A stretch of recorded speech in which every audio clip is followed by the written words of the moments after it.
Welcome to our 2021 Wildwood X Lite 28 VBXL. We're going to start right in the back bumper here. You just pull this cap off, reach in a little bit, we got your sewer hose in there. So once this guy's fully extended, it is about 20 feet long. Just take note of your 2 ears in the adapter here. That's how we'll be hooking it up to your sewer system. And we're storing it in the bumper here just to help keep any sort of stench out of the trailer, keep things that much fresher for you. The cap just kind of presses into place, expands in, locks itself in there. Out of this port right here, once you open that up, out will come your shore cord. Standard 30 amp end on it. Most campsites are going to have that. You can just plug straight on in and you're good to go. We do also provide you with a 15 amp adapter, so if you're looking to plug into a standard household outlet, you can do so. Remember, when you're going down to that standard household outlet, you've only got 15 amps, so you'll only be about charging your batteries and running your fridge, etc. Stabilizer jacks here, as well as in each corner of the trailer. What they're going to do is you're just going to loosen off that little T-handle right there. That's going to allow the jack to freely extend down, to come down, contact the ground, and it'll just get rid of all this bounce and sway that you got in the unit right now, stabilizing things for you. Once they are down, you do have a little bit of forward and back movement, so that's what this strong arm will be doing. It'll come down and follow that stabilizer with it, and you just lock that down, and that'll just keep it stable from doing any sort of forward or back movement. Down a little ways again, we've got your sewer hose, or sewer connection here. So you just got the same cap, press in, pull off. It's got the same ears on it that your adapter had. You're gonna press it on, turn it, locks into place. On the left, you got a black valve. On the right, you got a gray. So that black valve is controlling your black tank, which is filled from your toilets. That's of course gonna be your dirtiest water. Your gray tank is filled from your sinks as well as your shower. So typically a little bit cleaner. So when you're dumping your tanks, you're gonna start with your black. And there's actually one just right back here that you'll do first. You'll pull that, and then you'll pull this one, and that'll allow the tank to drain itself out. Once it's done, you'll be closing them both off, let it dry itself out, and then you're gonna pull that gray to jump that last just to help keep that hose as clean as possible.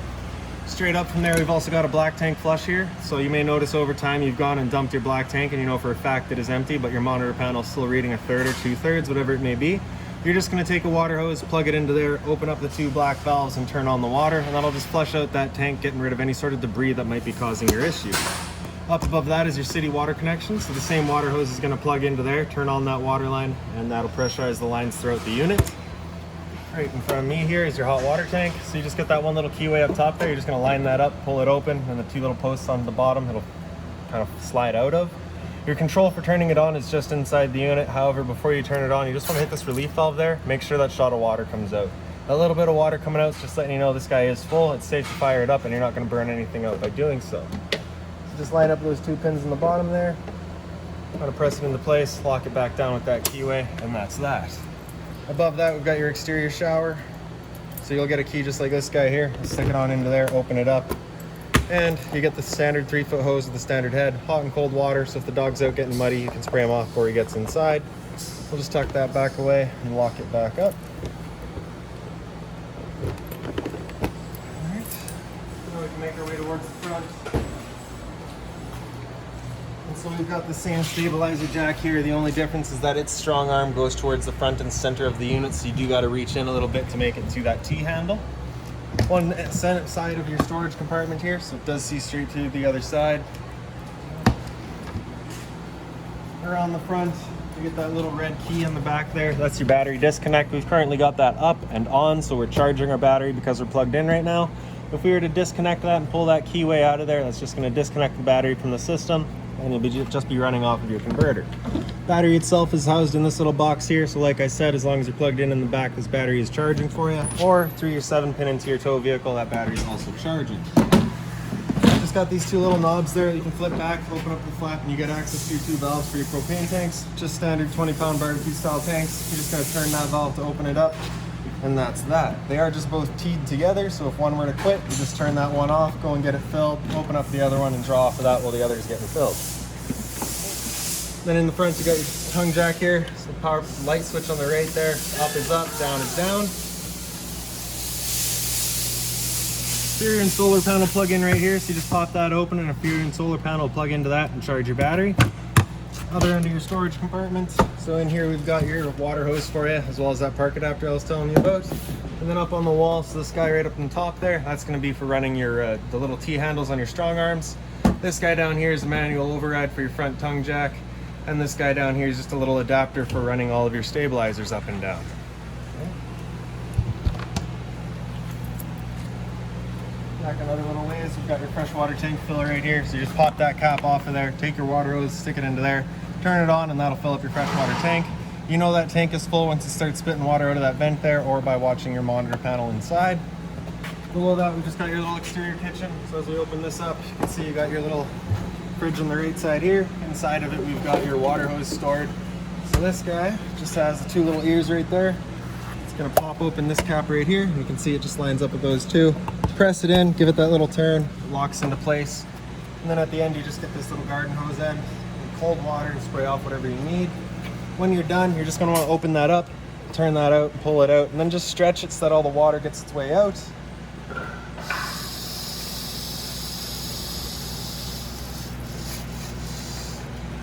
And then we can just store it back away.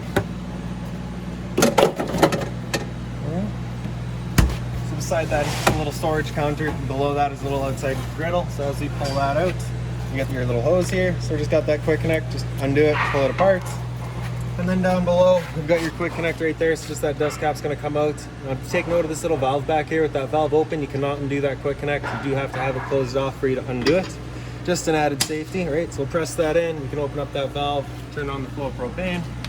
The other end of our hose will just stick into the griddle back here. And there we go. So now we'll just take this red knob, turn it past light, and as soon as it clears the air out of the lines, you can see she fires right up. Once you're done, just turn it back to off, and that's that. Little grease trap on the side here, so just make sure you dump that out every now and then. Once we're done, we're just gonna pop this guy out of there, drop it down through, slide that griddle back into its home, turn off that valve, push that collar back, pull it out of there, and then I just like to connect the hoses to themselves, just ensures that absolutely nothing's getting in there, and then just a little dust cap down here.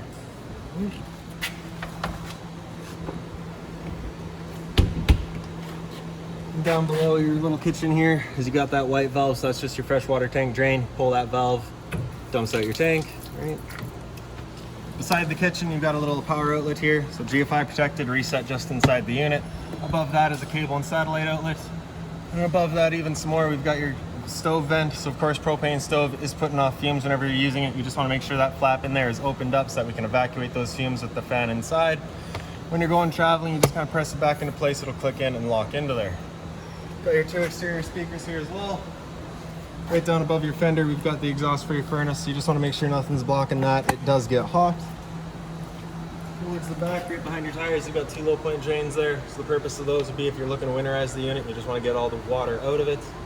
That, or if you're leaving the camper for a while in the summer and you just don't want your water going stale or stagnant, just open up those valves, drain out the water. On the back of the unit, we just got your spare tire, a pre-mount for a observation or backup camera, as well as your cable and satellite inlet here. So now we'll make our way back inside.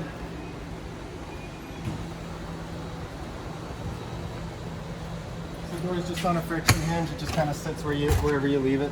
Right? Those two tabs right here, if you just press those in, you can change the length of your legs. Then that blue tab right there, you just pull that out. You can flip the steps over and make our way in. So right when you get in on your left is your fire extinguisher. So pull the pin, point, and shoot. Right up from there, we've got your monitor panel here. So the light switch on the right does your two entrance lights, sorry. The light switch on the left is your awning light outside. The switch in the bottom left, if you just press and hold the bottom of it, awning will make its way out.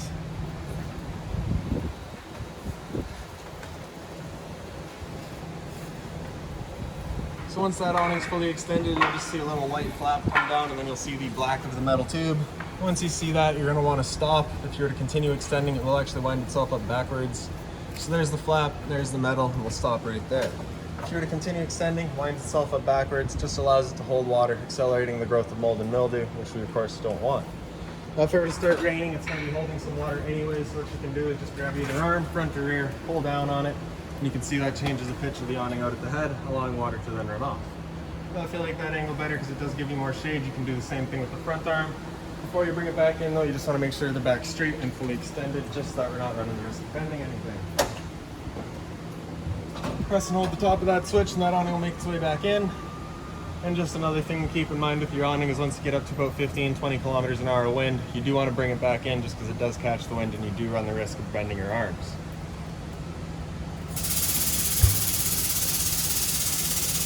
Also, one thing to keep in mind is just your door here. If you do have it wide open, it will contact your arm, so you want it at about 90 degrees or so, just so that we're not hitting it. And that's that. So, on the center, sorry, your right hand red switch, turn that on, that's your water heater. So, it's actually hot right now, so it's not doing what I want it to do. But basically, you'll turn that switch on, you'll get a little red light up there letting you know the ignition sequence will start. Once that sequence is started, that light's gonna go out, and we'll try that 3 times. If after the 3rd try it hasn't fired up, it's gonna come on and it's gonna stay on. At that point, you'll just be turning it off and back on to reset it. To the left of that, we got your water pump. Turn that on, draws out of your freshwater tank to pressurize your lines. And then up top, we got your monitor system. So on the left, we got battery. So because they're plugged in right now, we're currently C for charging. G would be good, F is fair, and L is low. For your fresh tank, as you fill that up, you go to 1/3, 2/3, and full. Same idea for your black and your gray. For your slide out, you just got the switch on the bottom right there, press the bottom, press the top of it, and then it'll make its way out.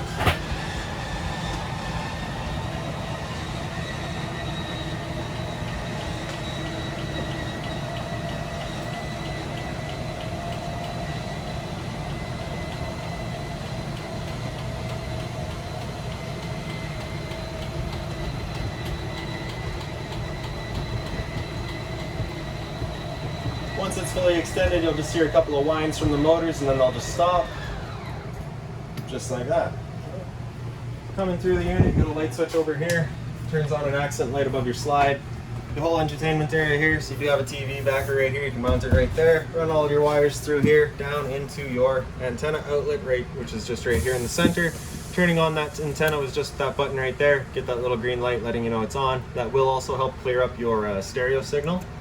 Above that is a cable and satellite outlet, and then off to the side we got the power outlet for it. Right. Storage on either side. And right in the center we got your stereo, so just turn that power button on there. And there you go. So you got your seek right here. Go through all that, press and hold, and it'll seek automatically. Yep. Volume on the left there. So zone 1 is your outside set of speakers. Just press and hold to turn those on and off. Zone 2 is your inside set. Hit AM, FM to just cycle through all of your bands.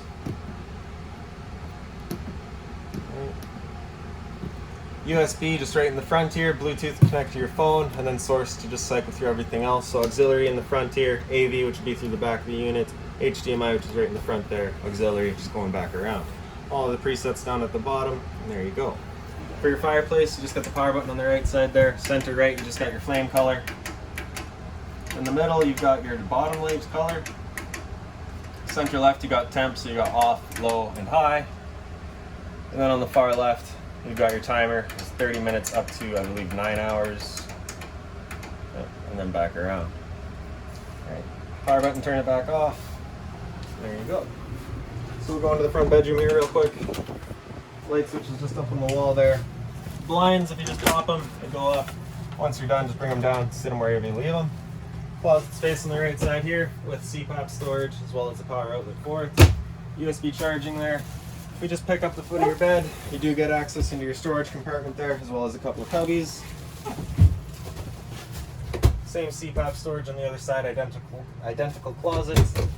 Same sort of blind here as well. Here we've got your emergency exit. You're just going to pull that red tab to get rid of the screen. Take this handle, throw it outside, and hop on out. And right behind me here, you do have a TV backer. Plug in for it, cable and satellite outlet for it.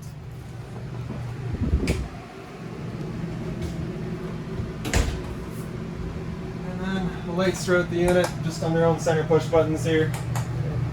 Also got one above your counter. A little bit of storage here. This binder here has all of your owner's manuals, all of your keys, anything like that for the unit, you're going to find right in there.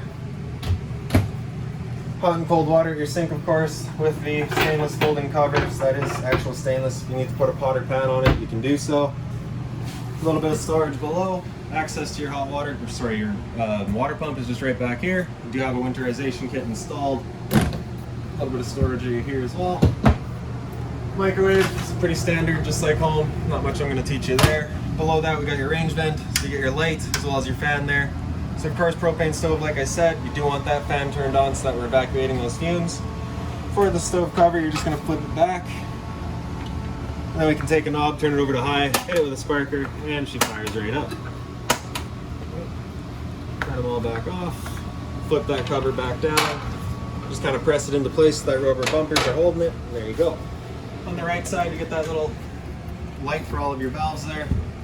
Then we can just take your oven, turn it over to pilot, press and hold, and then just stick a lighter. Sorry, don't even need a lighter for this one. Just press and hold, hit the sparker, and she fires right up.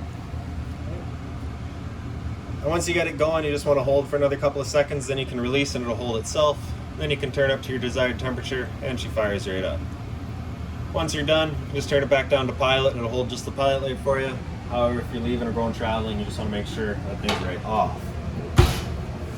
Full fridge right beside it. So you use the fridge down below. Temp selection's right across the top there. Freezer compartment above. Temp selection in the back as well. There's travel latch here, so of course you just want to make sure that's locked down whenever you're going traveling. That's just a returner for your furnace, so just nothing back there for you to worry about. Just want to make sure that's not blocked off. LP detector down here, so propane's heavier than air. It'll sit on the floor. This guy will detect it and start going off just like a smoke detector. And up from that, we've got your thermostat. So you can see we've got that AC going right now, so we'll just start from off. Right? From off, if you hit that power button, it'll come into fan. You saw it was just on low there for a second real quick. Then it'll flip into high if you hit the bar again. So that's just moving air. There's no cooling involved in that. Right? After fan high, if we hit that bar again, it'll come into cool high. So in this case, it's going to turn the compressor on and off as it needs, but it's going to leave that fan going. If we hit that again and go into low, it's going to be the same thing. The low fan is just going to stay going, compressor in and out. If we go into auto, that'll cut the fan in and out as needed as well. Same idea for your high. Temp selection is just with your arrows there. Hit it again, it'll come into heat, so it'll turn off the air conditioner and turn on your furnace. Furnace is going to be moving its air through all of the portals in the side walls there. And one thing I just forgot with your AC real quick is that you do have two different options with it pretty well. You can have these two louvers here open, in which case we're just dumping all of our cold air into the living room here, or you can close them off to use the ducting throughout the unit. So when you first get to your campsite, you're going to want to open them up, just cool off the living room as quickly as possible, then you can close them off to move the air throughout.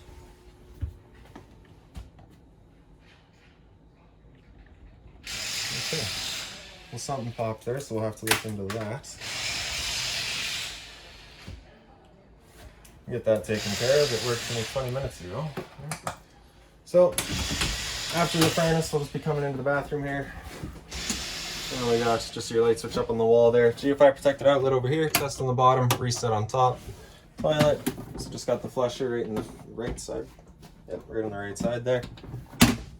Medicine cabinet, so you just have a little elastic on the side there. Sits into that groove right there just to hold it closed.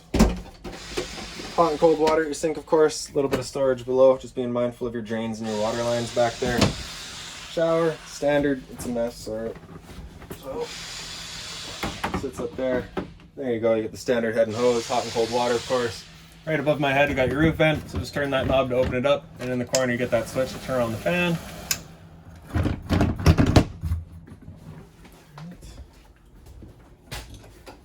So, a little bit of closet and storage space here. Down below, this panel comes out and that's access to your hot water tank. And then through the door into the back bunk room. Lights back here, all on their own center push buttons.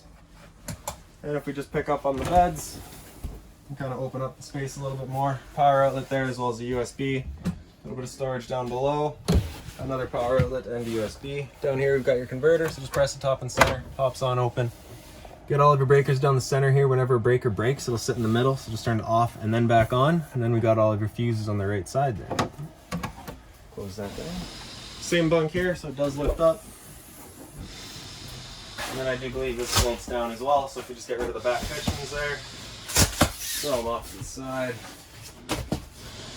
Flip this over, and you've got another bed here. Flip it back up. Stick the backs back into place. And there you go. Same emergency exit back here. Pull the red tab to get rid of it. Take this handle and throw it outside. For travel, you definitely want your bunks down. And up on the wall here, I do believe there's a TV backer, as well as down below you've got your antenna and cable outlet and a power outlet.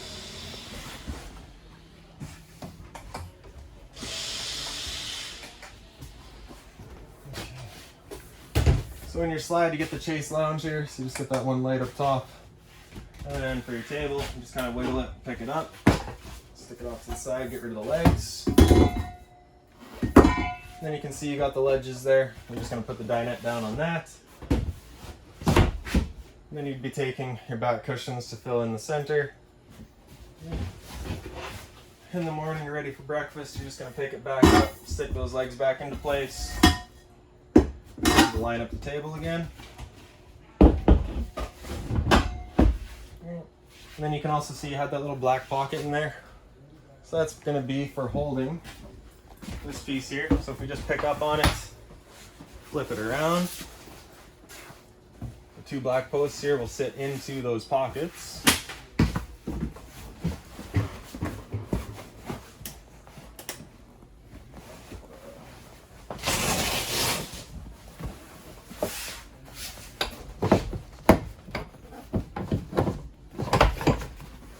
Just like that. And then we can take this one little spacer cushion, we'll go up on the back there, and then this one here to fill it in, create a bigger couch. Underneath either side of the dinette, you've got the little storage bins in there, as well as underneath the couch. And with the couch, if you just pick up the foot, fold it down, you get another bed. Once we're done, pick up the foot, give the back a little encouragement, comes around, and you get the same light up here. The blinds are the same up here as they were in the bedroom, as well as they are throughout the unit. And I do believe that's about it. So if you've got any other questions on the unit, please feel free to give us a call, 204-237-7272.